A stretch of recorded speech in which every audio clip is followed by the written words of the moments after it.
As the rain poured outside, I stood in my grandmother's dusty attic, surrounded by boxes of forgotten belongings. Among the discarded items, I noticed a collection of antique dolls, their lifeless eyes staring back at me with an eerie intensity. My grandmother had always been fond of collecting dolls, but this particular set gave me an inexplicable chill. However, driven by nostalgia and the need to clear out the attic, I decided to take them home with me. That night, I arranged the dolls on a shelf in my bedroom, their porcelain faces glistening under the soft glow of the lamp. Yet as I turned off the lights to sleep, I couldn't shake the feeling that I was being watched. The dolls seemed to come alive, their eyes following me across the room. In the middle of the night, I was awakened by a soft, haunting laughter. It was as if the dolls were mocking me, and I could have sworn I saw their heads turn slightly. My heart raced, and I tried to dismiss it as a figment of my imagination. As days turned into weeks, the strange occurrences escalated. Objects would go missing, only to reappear in unusual places. Unnerving whispers filled the air, and the dolls appeared to change positions when I wasn't looking. The laughter persisted, growing more malevolent with each passing night. Doubts gnawed at my sanity, and I began to lose sleep, haunted by vivid nightmares.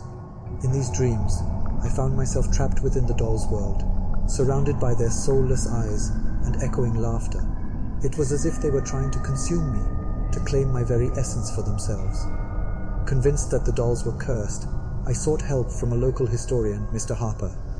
He was well versed in the town's history and knew about my grandmother's peculiar fascination with antique dolls.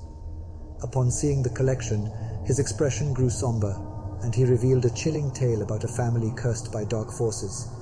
Generations ago, a dollmaker named Abigail lived in the town, infamous for her eerie creations.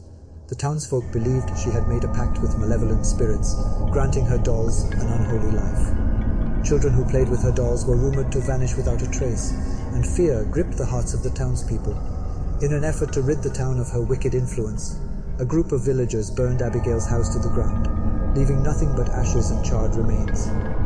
However, her dolls had survived, cursed to carry her malevolence through the ages. As Mr. Harper warned, I had unknowingly awakened the curse by bringing the dolls into my home. If I were to break the curse, I needed to return them to the ruins of Abigail's house and perform a ritual to sever the connection between her spirit and the dolls. Summoning all my courage, I ventured back to the ruins, the dolls clutched tightly in my trembling hands. The place felt haunted, and the air was thick with a sense of foreboding. I found a spot amidst the debris, placing the dolls on a makeshift altar. With shaking hands, I lit a bundle of sage and began the ritual. I recited ancient incantations, calling upon the spirits to release the dolls from their malevolent curse. The flames flickered, and the air grew tense as I continued, desperate for the curse to be broken. Suddenly, a cold gust of wind swept through the ruins, extinguishing the flames and plunging me into darkness. My heart raced as I heard a soft whisper in my ear, a voice both haunting and pitiful. It was Abigail's spirit, furious at my attempt to break her curse. "Leave my dolls alone," the voice hissed. "They belong to me." Summoning my resolve, I continued the ritual, ignoring the dark presence that surrounded me. The dolls seemed to twitch and jerk, resisting the release of their malevolent bond.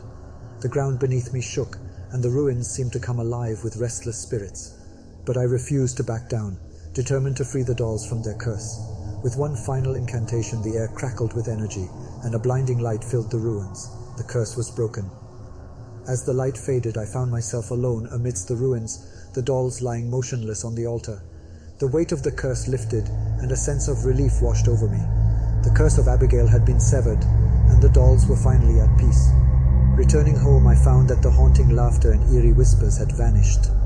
The dolls remained lifeless on the shelf, no longer possessed by malevolent spirits. I knew that their dark history would forever be a part of my life, but I had broken the curse, releasing them from Abigail's grasp. From that day on, I kept the dolls locked away, hidden from the world, a reminder of the horrors I had faced. The curse of Abigail was no more, but I would never forget the chilling encounters with the dolls and the haunting darkness that lurked within their porcelain eyes.